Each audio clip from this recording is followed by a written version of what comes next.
Good morning, good afternoon, good evening my dear friends, स्वागत है आप लोगों का मेरे चैनल पे द ट्रैवल मैन टुडे। और आज की जो वीडियो अगेन एक डिफरेंट टॉपिक पे है और हम बात करने लगे 31 ई वीज़ा कंट्रीज़ के बारे में जो भारतीय जो इंडियंस ले सकते हैं इन 2024। तो वो कौन सी 31 कंट्रीज़ हैं, उनकी सारी रिक्वायरमेंट्स आपके साथ इस एक वीडियो में शेयर करने जा रहा हूँ। काफ़ी चीज़ें आपको रेपिटेशन में भी लगेंगी, लेकिन वो होती हैं क्योंकि वो बेसिक जनरल नेसेसिटी है डॉक्यूमेंट्स की। ठीक है, तो हम देखने जा रहे हैं प्रोसेसिंग टाइम कितना है, वैलिडिटी क्या है उनकी, सब कुछ आपको बताने जा रहा हूँ। क्या डॉक्यूमेंट्स लगते हैं सब बताने लगा हूँ। लेकिन उससे पहले मैं कुछ इंपॉर्टेंट चीज़ें कहना चाहता हूँ। दैट ओमिशंस आर रिग्रेटेड, क्योंकि मुझे इस वीडियो को बनाने में, इसको रिसर्च करने में, कंटेंट को इकट्ठा करने में काफ़ी टाइम लगा है, तो इससे मुझसे कुछ गलती भी हो सकती है। तो जो भी आप जिस भी कंट्री ट्रैवल कर रहे हैं, please evaluate that information properly before you travel, cross check कर लें डिटेल्स को। और इसके अलावा जो है अब ज़रूरी चीज़ें ई वीज़ा को लेके जो है मैं बात करना चाहता हूँ। पहली चीज़ तो यह है कि आप 2 हफ्ते पहले या 3 हफ्ते पहले अपना ई वीज़ा अप्लाई करें, बट इंश्योर कि वो उसकी वैलिडिटी वीज़ा की क्या है उसके बेसिस पे करें। जाने से 1 हफ्ता पहले या 5 दिन पहले अप्लाई ना करें अपना ई वीज़ा। लोगों के डिले होते हैं, लोगों की फ़्लाइट्स कैंसिल हो जाती हैं, लोग मिस कर जाते हैं चीज़ें, तो उस चीज़ का आपको ध्यान रखना है। And do your own research before you travel. Again ऐसे जितने भी लिंक्स हैं मैं सारे प्रोवाइड करने जा रहा हूँ। प्लीज़ इंश्योर कि आपके पास सारे डॉक्यूमेंट्स तैयार हों, कुछ भी आपके डॉक्यूमेंट्स में गलत ना हो। पासपोर्ट की वैलिडिटी आपकी मिनिमम सभी कंट्रीज़ के केस में 6 महीने की ही होती है। जैसे अब साउथ अफ्रीका है, उसमें एक्सेप्शन है कि 1 महीने की पासपोर्ट की वैलिडिटी भी वो मांग लेते हैं, चल जाता है। आपके पासपोर्ट पे मिनिमम 2 या 4 ब्लैंक पेजेस होने ज़रूरी हैं, क्योंकि उसमें एंटी एग्जिट स्टैंप लगनी होती है। 2 ब्लैंक पेजेस होने ज़रूरी हैं। पासपोर्ट की जैसे वैलिडिटी बताई 6 महीने की है, उसके साथ ही साथ अगर मैं फ़ोटोज़ की बात करूँ, usually most of the e visa countries के केस में नॉर्मल पासपोर्ट साइज़ फ़ोटोग्राफ चलती है, लेकिन कुछ कंट्रीज़ के केस में साइज़ डिफ़र कर सकता है। तो वो मैं सब डिस्कस करने लगा हूँ इस एक वीडियो के अंदर। और आप जब भी फ़ोटो खिंचाते हैं विद वाइट बैकग्राउंड खिंचाएँ विद 80% ऑफ फेस कवरेज। इसके अलावा जिन लोगों को चैलेंज आते हैं पेमेंट गेटवे पे जाके वो पोर्टल को लोड नहीं कर पाते हैं या वो साइट को लोड नहीं कर पाते, उस केस में कुछ बेसिक ट्रबल शूटिंग स्टेप्स हैं, वो मैं आपके साथ शेयर कर देता हूँ। पहली चीज़ तो ये है कि आप अगर ऐसा होता है आपके साथ, तो आप दूसरा ब्राउज़र ट्राई करें। जो कुकीज़ हैं, कैश हैं, वो डिलीट कर लें। अगर आप किसी वीपीएन नेटवर्क पे हैं तो उसको डिस्कनेक्ट करते हैं, किसी दूसरे लैपटॉप से ट्राई करें, आपका चलना चाहिए साइट। अगर उसके बावजूद भी, इन स्टेप्स के बाद भी अगर नहीं चलता है, आपको थोड़ी देर रुकने की ज़रूरत है, थोड़ी देर के बाद आप अप्लाई कर सकते हैं। और आज की इस वीडियो के अंदर ये बहुत इंटरेस्टिंग वीडियो है। मैं सिर्फ साउथ ईस्ट एशिया की बात नहीं करूँगा, मैं south east Asia, central Asia को कवर करने जा रहा हूँ, ईस्ट यूरोप को कवर करने जा रहा हूँ, मिडल ईस्ट को कवर करने जा रहा हूँ और अफ्रीका को भी कवर करने जा रहा हूँ। तो इसलिए ये वीडियो काफ़ी लंबी हो सकती है और उसके चैप्टर्स आपको डिस्क्रिप्शन में और कमेंट बॉक्स में मिल जाएंगे। So let's begin. क्या आप अपना वीज़ा और खासकर ई वीज़ा बहुत आसानी से अप्लाई करना चाहते हैं? तो कैसे करें, उसका सोल्यूशन है मेरे पास। You can apply your visa through Atlys site and you can apply for over 150 plus countries with minimum documentation, no hidden charges in this case. You can apply in bulk and submit over 500 applications, up to 500 applications. तो इसका जो link है मैं आपको description में देने जा रहा हूँ, सोचे ना बिल्कुल भी, and apply through Atlys now today. तो सबसे पहले मैं बात करना चाहूँगा सिंगापुर ई वीज़ा के बारे में। और इसके लिए क्या है कि आपको एक ऑथराइज ट्रैवल एजेंट के थ्रू ही अप्लाई करना पड़ता अपना सिंगापुर का ई वीज़ा। किसी ज़माने में स्टिकर वीज़ा मिलता था, लेकिन अब ई वीज़ा ही है और मैंने भी ई वीज़ा लिया था। इसकी जो रिक्वायरमेंट्स है वो मैं आपके साथ फटाफट से शेयर कर देता हूँ। पहली चीज़ जाननी ज़रूरी है कि इसकी जो वैलिडिटी है 30 दिन की भी रह सकती है और 2 साल की भी रह सकती है, डिपेंडिंग कि आप कौन सा वीज़ा ले रहे हैं, सिंगल एंट्री ले रहे हैं या मल्टी एंट्री ले रहे हैं। जो आपका स्टे पीरियड है यहाँ पे 30 दिनों का रहता है। इसमें आपको दोनों पासपोर्ट, अगर आपके पास कोई पुराना है, नया पासपोर्ट, वो लगाना होता है। पासपोर्ट की डिटेल्स जो होती हैं, आपको वीज़ा एप्लीकेशन फॉर्म उनका होता है एक 14A, उसके अंदर फिल करना होता है। आपकी पासपोर्ट की वैलिडिटी होनी चाहिए कम से कम 6 महीने की। फ्रंट और बैक पेज का जो है आपको फ़ोटो जो है लगाना होता है अलॉन्ग विद अदर डॉक्यूमेंट्स। इसमें आपको फ़ोटो रिसेंट चाहिए होती है, 3 महीने से ऊपर की ना हो, अच्छी बात है। 35x45 mm का नॉर्मल पासपोर्ट साइज़ फ़ोटो लगता है विद 80% फेस कवरेज। ठीक है, अब इसके अलावा आपको एक फॉर्म V39A भरना पड़ता है for the purpose of travel. तो वो आपका जो एजेंट है, ऑथराइज एजेंट है, वो आपके बिहाफ पे भर सकता है। इसके अलावा आपको कवर लेटर देना होता है, जिसमें आपका नाम, आपकी डेजिग्नेशन, आपके साथ कितने लोग जा रहे हैं, आपकी कॉन्टैक्ट डिटेल्स, सिंगापुर में आप कहाँ रहेंगे, और कितना इनकम है आपका, और कितने दिनों के लिए आप जा रहे हैं, कब वापस आ रहे हैं, वो सारी डिटेल्स कवर लेटर में होती है। उसका फॉर्मेट अगर आपको चाहिए, आप मेरी साइट से themorningman.in से डाउनलोड कर सकते हैं। इसके अलावा जो है आपको 6 महीने की बैंक स्टेटमेंट लगानी होती है। अच्छी बात यह है कि आप बैंक जाके जो है उसको उस पर सील लगवा लें या बैंक की अटेस्टेशन होनी ज़रूरी है। अगर आप बिजनेसमैन हैं, सेल्फ एम्प्लॉयड हैं, आपके केस में बिजनेस रजिस्ट्रेशन या GST certificate, MOA, partnership deed वगैरह लगाई जाती है। अगर आप रिटायर्ड हैं तो आपको इस केस के अंदर जो होता है अपना pensioner card along with your bank statement जिसमें आपकी पेंशन आती है। अगर आप किसी फ्रेंड के पास जाके रह रहे हैं तो आपको इनविटेशन लेटर लगाना पड़ता है अलॉन्ग विद V39A फॉर्म, जो कि भरना आपके लिए ज़रूरी है और एजेंट आपके बिहाफ पे वो फॉर्म V39A भर सकता है। एडिशनल डॉक्यूमेंट्स में आप सैलरी स्लिप्स पिछले 3 महीने की लगा सकते हैं और कंपनी का ID कार्ड जो है आप वो भी लगा सकते हैं। और सिंगापुर ई वीज़ा की कॉस्ट लगभग कुछ 2000 से 2500-2700 रुपये के बीच में वेरी करती है, डिपेंड करता है कि आप किस एजेंट के थ्रू अप्लाई कर रहे हैं। दूसरी कंट्री है वियतनाम, और वियतनाम के केस में 3 से 5 वर्किंग डेज में आपका वीज़ा आ जाता है। इसकी वैलिडिटी 30 दिनों की होती है। इसमें स्टे पीरियड आपको 30 दिनों का मिलता है अगर आप सिंगल एंट्री लेते हैं। अगर आप मल्टी एंट्री लेते हैं तो 90 डेज़ का आपको अप टू 90 डेज़ का स्टे मिल जाता है। इसकी कॉस्ट वेरी कर सकती है डिपेंडिंग कि आप सिंगल एंट्री ले रहे हैं या मल्टी एंट्री ले रहे हैं, तो वो $25 और $50 के बीच में रहती है। देन पासपोर्ट आपको दिखाना है। इसमें आपकी पासपोर्ट की जो वैलिडिटी है वो 6 महीने की होनी चाहिए from the date of entry. Photograph आपको यहाँ पे लगानी पड़ती है और उसके पोर्टल पे आप फोटोग्राफ का साइज़ भी देख सकते हैं। नॉर्मल पासपोर्ट साइज़ फ़ोटो लगती है यहाँ पे। रिटर्न फ्लाइट और एकोमोडेशन प्रूफ जो होता है आपको थोड़ा सा दिखाना पड़ता है यहाँ पे। पेमेंट मेथड कुछ भी रह सकता है, आप डेबिट कार्ड से क्रेडिट कार्ड से पे कर सकते हैं। और एटलीस्ट मैं आपको रिकमेंड करता हूँ कि आप 20 दिन पहले जाने से पहले अप्लाई करें अपना वियतनाम का ई वीज़ा। नेक्स्ट कंट्री के बारे में बात करते हैं। नेक्स्ट कंट्री है कंबोडिया, और प्रोसेसिंग टाइम यहाँ पे 3 बिजनेस डेज का रहता है। Validity can be up to 90 days from the date of issue. Stay period आपका 30 डेज़ का रहता है। सिंगल एंट्री ये वीज़ा होता है। 36 USD का ये आपको पड़ता है। पासपोर्ट की वैलिडिटी 6 महीने की होनी चाहिए। डिजिटल पासपोर्ट साइज़ फ़ोटोग्राफ इस केस में चलेगी। JPEG या PNG फॉर्मेट में आप फ़ोटो अपलोड कर सकते हैं। आपके पास आपको एक वैलिड ईमेल एड्रेस चाहिए रजिस्टर करने के लिए।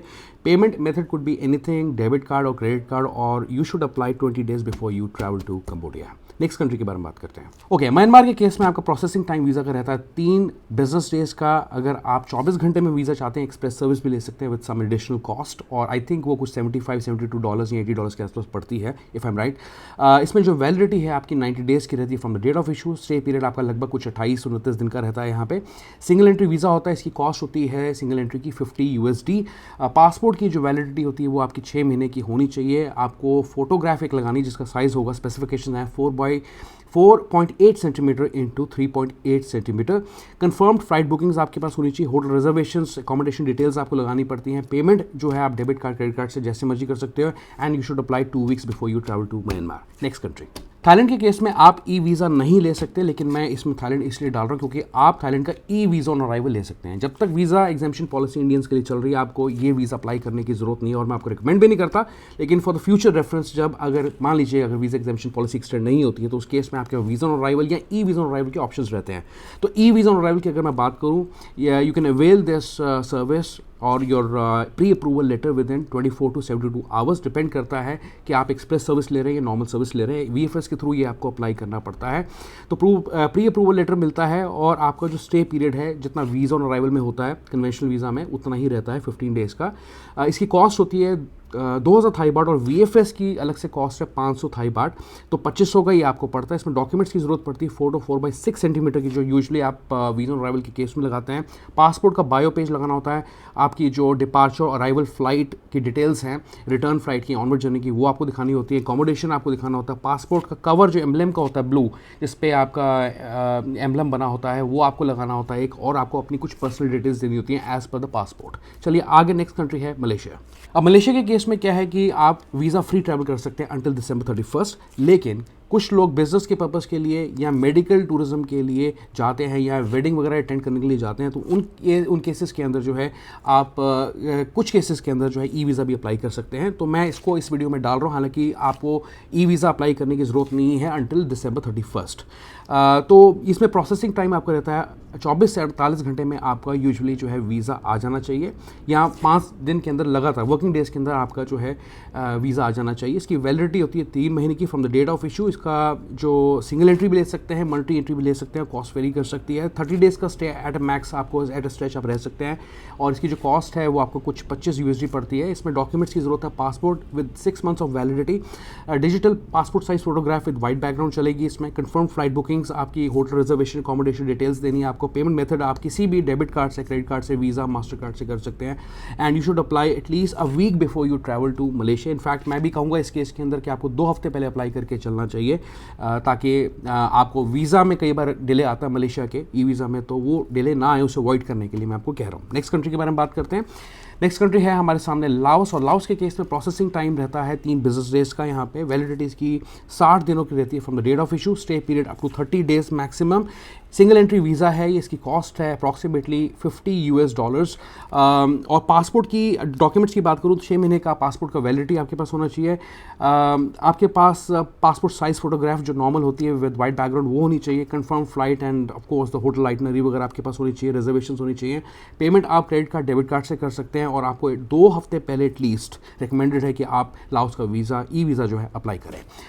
तो नेक्स्ट कंट्री है इसके बाद ताइवान। ताइवान के केस में क्या है कि पूरी तरीके से इंडियंस के लिए वीज़ा फ्री नहीं है, फिर भी मैं इस वीडियो में डाल रहा हूँ इसलिए क्योंकि अगर आप एक इंडियन पासपोर्ट होल्डर हैं और आपके पास एक वैलिड या एक्सपायर्ड वीज़ा है इन कंट्रीज़ का, जिनका नाम लेने जा रहा हूँ, ऑस्ट्रेलिया हो गया, कनाडा हो गया, जापान हो गया, साउथ कोरिया, न्यूजीलैंड, अगर EU या शेंगन रीजन का वीज़ा है आपके पास, UK का है, US का है, तो उसके बेसिस पे आप ROC फिल करके ऑनलाइन उसका प्रिंट आउट लेके प्री अप्रूवल लेटर का ताइवान में एंटर कर सकते हैं। ठीक है, उन्हीं इंडियंस की बात हो रही है, एक्सेप्शंस यही हैं इस केस के अंदर। और इसके अंदर क्या है कि इसकी जो वैलिडिटी है वो 90 डेज़ की रहती है। मल्टीपल एंट्रीज़ आप कर सकते हैं, कोई कॉस्ट आपको देनी नहीं है इसमें। और आपको अप्लाई अगर करना है तो 7 दिन पहले बिफोर इट एक्सपायर्स आपको अप्लाई करना चाहिए। 6 बार आप एक साल में ट्रैवल कर सकते हैं Taiwan based on this multi entry ROC visa, e visa. Next country है इंडोनेशिया। इसके अंदर क्या है कि आप वीज़ा ई वीज़ा ले सकते हैं अगर आप बिज़नेस के लिए, ट्रैवल के, टूरिज्म पर्पस के लिए, गवर्नमेंट बिज़नेस के लिए जा रहे हैं या आप ट्रांजिट करने लगे हैं, तो इसमें ई वीज़ा आपकी हेल्प कर सकता है। इसमें स्टे पीरियड आपका 30 डेज़ का रहता है and it is expendable up to another 30 days. इसकी जो कॉस्ट है वो रहती है 5 लाख इंडोनेशियन रुपया, या आप कह लीजिए कि 2715 रुपये का पड़ता है। थर्ड पार्टी वेंडर्स भी हैं जैसे VFS, उनके थ्रू भी अप्लाई कर सकते हैं, लेकिन आपको महंगा पड़ जाएगा। इसकी वैलिडिटी होती है 90 डेज़ की। सफिशिएंट प्रूफ ऑफ फंड्स, जब आप इमिग्रेशन क्लियर करने जाते हैं एटलीस्ट आपके पास सफिशिएंट प्रूफ ऑफ फंड्स होने चाहिए। वैसे आपको पोर्टल पे कोई सफिशिएंट प्रूफ ऑफ फंड्स या बैंक स्टेटमेंट लगाने की जरूरत नहीं पड़ती है। पासपोर्ट की वैलिडिटी आपकी 6 महीने की होनी चाहिए।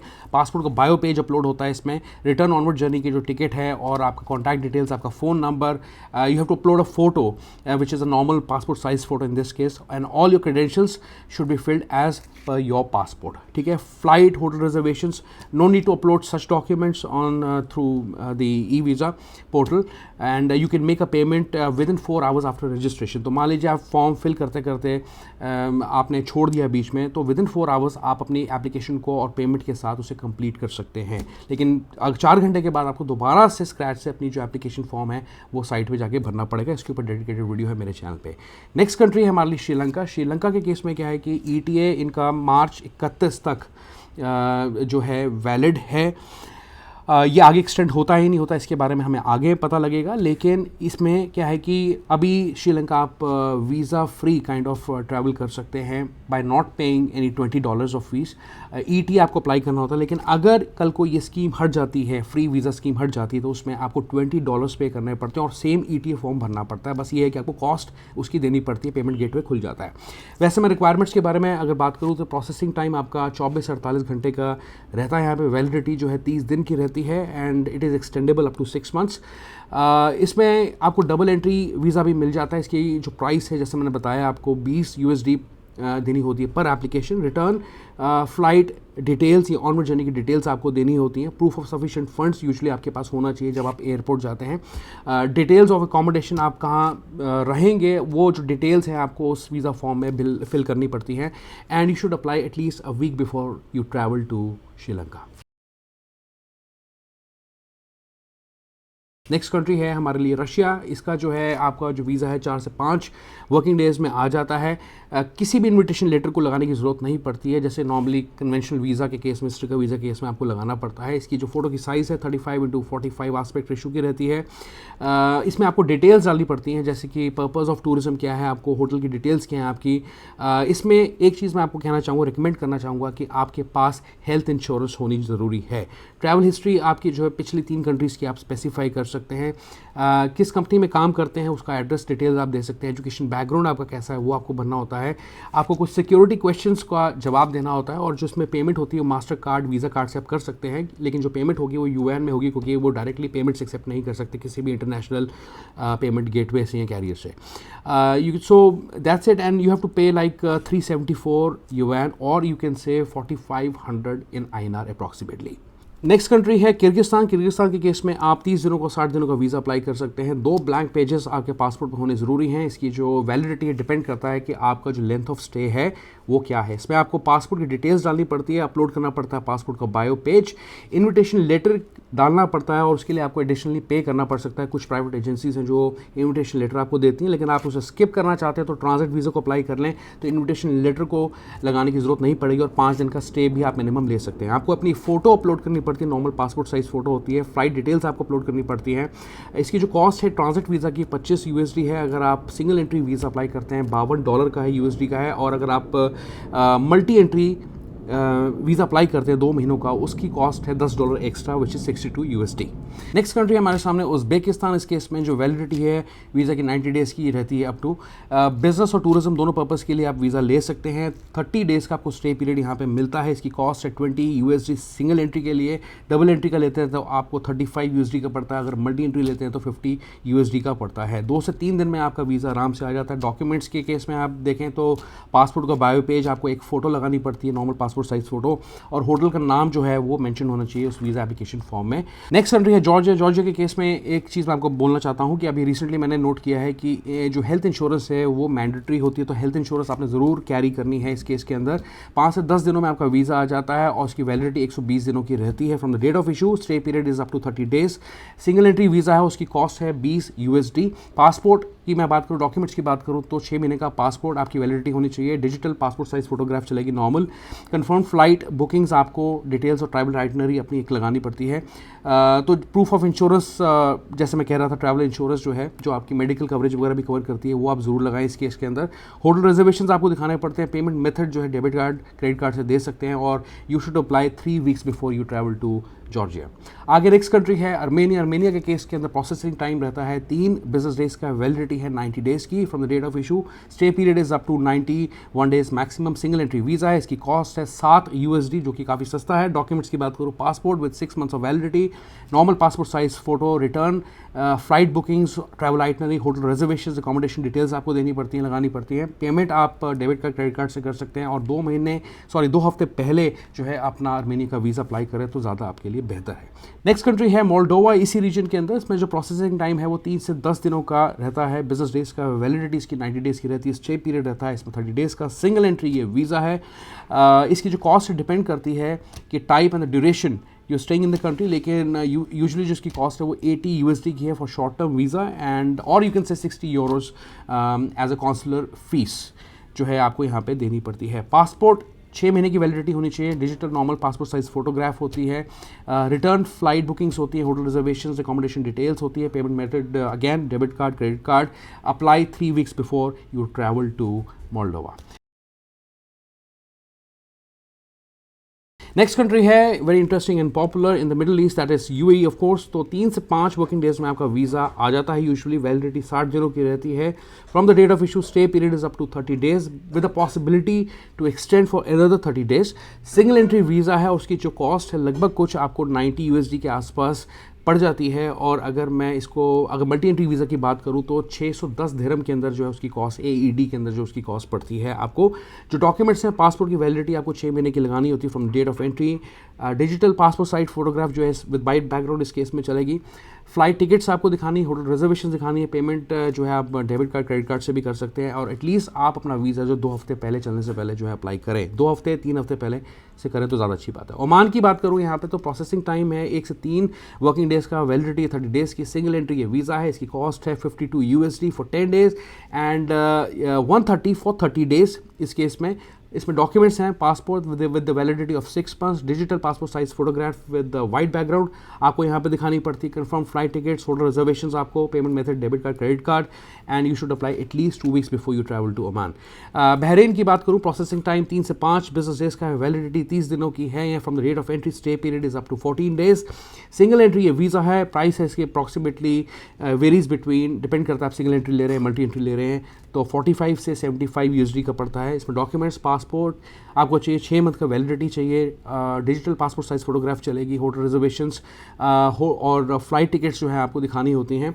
Payment method debit card credit card, और आपको एटलीस्ट 2 हफ्ते पहले चलने से पहले अप्लाई करना चाहिए। आगे नेक्स्ट कंट्री है जॉर्डन। इसमें जो है 5 से 7 वर्किंग डेज का, बिजनेस डेज का टाइम लगता है, not working days, sorry.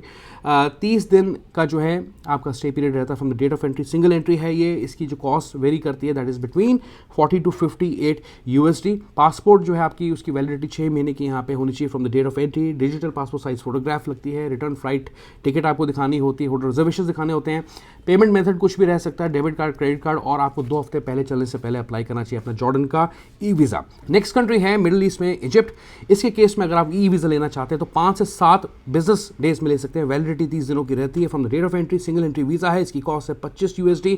Multi entry लेते हैं तो 60 USD है। पासपोर्ट साइज फोटोग्राफ आपको लगानी होती है, नॉर्मल फोटोग्राफ। पासपोर्ट चाहिए with the validity of 6 months minimum. Return flight details आपको देनी है। होटल रिजर्वेशन जो है आपको उसकी डिटेल्स दिखानी होती है। Payment method debit card credit card से कर सकते हैं आप। इसमें प्रॉब्लम ये आती है कि लोगों को इन्विटेशन लेटर अरेंज करना पड़ता है, उसकी ज़रूरत नहीं है। अगर आप स्पेशली अपना वीज़ा जो है इजिप्ट का एटलस की साइट के थ्रू अप्लाई करते हैं तो इजिप्ट का ई वीज़ा बहुत ही आसानी से ले सकते हैं। टर्की के केस में अगर मैं बात करूँ तो आप ई वीज़ा नहीं ले सकते as a Indian passport holder, लेकिन कुछ एक्सेप्शंस हैं उसके लिए। अगर आप एक इंडियन पासपोर्ट होल्डर हैं और आपके पास US UK शेंगन का वीज़ा है तो आप टर्की का ई वीज़ा अप्लाई कर सकते हैं। लेकिन अगर आपके पास इन कंट्रीज़ का वीज़ा नहीं है तो आपको normal conventional sticker visa apply करना पड़ेगा, जो कि 14 से 15 दिनों में आ जाता है। उसके ऊपर डेडिकेटेड वीडियो मेरे चैनल पे आ चुकी होगी, लेटेस्ट या आने वाली होगी। इसमें प्रोसेसिंग टाइम आपका रहता है 24 घंटे का। अगर मैं ई वीज़ा की बात करूँ, वैलिडिटी 180 दिनों की जो है यहाँ पे रहती है from the date of issue. Stay period आपका 30 डेज का रहता है। सिंगल एंट्री है, इसकी कॉस्ट है 43 USD। डॉक्यूमेंट्स की बात करूँ, you should have a passport with the validity of 6 months। Email address होना चाहिए आपके पास जिससे आप रजिस्टर करेंगे। रिटर्न फ्लाइट टिकट या ऑनवर्ड जर्नी की टिकट आप दिखा सकते हैं। आइटनरी डिटेल्स आपको लगाएं तो ज़्यादा अच्छी बात है इस केस में। पेमेंट मेथड आप डेबिट कार्ड क्रेडिट कार्ड से कर सकते हैं। 2 हफ्ते पहले अप्लाई करना है। And also try to attach your visas of US UK and Schengen as an additional document, अगर वहाँ पे जो है ऑप्शन दिया हुआ है। ठीक है, चलिए आगे हम बात करते हैं अब अफ्रीका की। और अफ्रीका के केस में सबसे पहली कंट्री है टॉप की कीनिया। इसके केस में प्रोसेसिंग टाइम रहता है आपका 2 से 3 बिजनेस डेज का। वैलिडिटी है 90 डेज की from the date of issue. Stay period है 90 डेज का मैक्स, जितने दिन की वैलिडिटी है। सिंगल एंट्री वीज़ा है, इसकी कॉस्ट है 51 या 100 USD in the case of multi entry visa अगर आप अप्लाई करते हैं। अब मैं डॉक्यूमेंट्स की बात करूँ तो 6 महीने की वैलिडिटी पासपोर्ट की होनी चाहिए। Digital normal passport size photograph होनी चाहिए। रिटर्न फ्लाइट टिकट्स होनी चाहिए। होटल रिजर्वेशन होनी चाहिए। Payment method debit card credit card दोनों एक्सेप्ट करती है साइट। और you should apply at least 2 weeks before you travel to Kenya. Next country है साउथ अफ्रीका। इसमें पासपोर्ट की वैलिडिटी जो है आपकी 1 महीने की मानी जाती है from the date of departure. ध्यान है इस चीज़ का। 2 ब्लैंक पेजेस आपके पासपोर्ट पर होनी चाहिए। You can make a payment through master card, visa card, credit card, debit card से कर सकते हैं। थोड़ा सा डिले जो है इन एप्लीकेशन में देखा जा रहा है due to some backlog. Even अगर आप किसी थर्ड पार्टी साइट जैसे VFS के थ्रू भी अपना साउथ अफ्रीका का वीज़ा अप्लाई कर सकते हैं, डायरेक्टली इनकी साइट के थ्रू भी आप कर सकते हैं। ठीक है, डॉक्यूमेंट्स की अगर मैं बात करूँ, यहाँ पे तो फाइनेंशियल डिक्लेरेशन आपको देनी पड़ती है, हेल्थ डिक्लेरेशन देनी पड़ती है। No yellow fever certificate needs to be uploaded here. That certificate अगर आपको पेमेंट्स अपने पेरेंट्स के बारे में भी डिटेल्स देनी होती हैं, तो मान लीजिए अगर कोई डिसीज्ड हैं तो उसका भी डिटेल्स आपको यहाँ पर लगाना पड़ सकता है। फ्लाइट आइटनरी होती है और जो होटल रिजर्वेशंस हैं, कहाँ आप रहेंगे, पर्पज़ क्या आपके जाने का, वैलिड पासपोर्ट आपके पास होना चाहिए, आपका एक्सपायर नहीं होना चाहिए पासपोर्ट। और उसके बाद क्या होता है, ये सारे डॉक्यूमेंट्स अपलोड करने के बाद आपकी एप्लीकेशन रिव्यू के लिए जाती है, अप्रूवल मिलता है। इसमें कोई कॉस्ट यूजुअली नहीं होती, लेकिन अगर आप VFS से अप्लाई करते हैं तो जो भी आप एजेंट से अप्लाई कर रहे हैं वो अपनी जो चार्जेस हैं, सर्विस चार्जेस हैं, इसमें लगा देते हैं। ठीक है, चलिए नेक्स्ट कंट्री की बात करते हैं। नेक्स्ट कंट्री जो अफ्रीका में है interesting, that is Ethiopia. Processing time है 3 बिजनेस डेज का। वैलिडिटी है 30 दिनों की। सिंगल एंट्री वीज़ा है, इसकी जो कॉस्ट है $62 US की है फॉर 30 डेज। मल्टी एंट्री की है 172 USD। पासपोर्ट जो है 6 मंथ की वैलिडिटी होनी चाहिए। नॉर्मल पासपोर्ट साइज फोटोग्राफ इस केस में चलेगी। Return flight ticket, hotel reservation दिखाने हैं। पेमेंट आप डेबिट कार्ड क्रेडिट कार्ड से कर सकते हैं। And you have to apply 2 weeks before you travel to Ethiopia. Next country है हमारे केस में तंजानिया। प्रोसेसिंग टाइम 2 से 3 बिजनेस डेज का है। वैलिडिटी 90 डेज की है। 90 डेज का स्टे पीरियड मैक्सिमम आपको मिलता है। सिंगल एंट्री वीज़ा है, 50 USD की इसकी कॉस्ट है। पासपोर्ट की वैलिडिटी 6 महीने की होनी चाहिए। नॉर्मल पासपोर्ट साइज फोटोग्राफ चल जाएगी। As always return flight tickets, onward flight tickets और होटल रिजर्वेशन होनी चाहिए आपके पास। और 2 हफ्ते पहले आप इसको अप्लाई करें। डेबिट कार्ड, क्रेडिट कार्ड दोनों पेमेंट्स ये एक्सेप्ट करता है। नेक्स्ट कंट्री है ई वीज़ा के लिए युगांडा, अफ्रीका में। प्रोसेसिंग टाइम अगेन 3 दिनों का है, वैलिडिटी 90 डेज़ की है। स्टे पीरियड जो है that is determined by the visa type, typically 90 days का आपका रह सकता है। सिंगल एंट्री है ये, इसकी कॉस्ट बनती है कुछ 50 USD for a standard tourist single entry visa. Passport की वैलिडिटी 6 महीने की होनी चाहिए। डिजिटल पासपोर्ट साइज फोटोग्राफ होनी चाहिए। रिटर्न फ्लाइट फेयर्स होने चाहिए आपके पास। प्रूफ ऑफ होटल अकोमोडेशन होना चाहिए आपके पास। आइटनरी और अकोमोडेशन डिटेल दोनों ही आप लगा दें, ज़्यादा अच्छी बात है इस केस के अंदर। आपके पास येलो फीवर सर्टिफिकेट होना ज़रूरी है इस केस के अंदर। पेमेंट मेथड जो है debit card, credit card accept करता है and you should apply 2 weeks before you travel to Uganda. Next country है अफ्रीका में ज़ाम्बिया, और प्रोसेसिंग टाइम 3 बिजनेस डेज का रहता है। Validity is up to 90 days from the date of entry. Stay period is up to 30 days. Single entry visa है, इसकी cost 25 है USD है सिंगल एंट्री के केस में, and it can go up to 75 for standard tourist visa अगर आप खासकर multi entry visa apply करते हैं। पासपोर्ट की वैलिडिटी 6 महीने की होनी चाहिए। नॉर्मल पासपोर्ट फोटो इसमें चलेगी। रिटर्न फ्लाइट टिकट्स, आपको होटल रिजर्वेशन दिखानी होती हैं। Payment method debit card, credit card से चलता है, और you should apply 2 weeks before you travel to Zambia.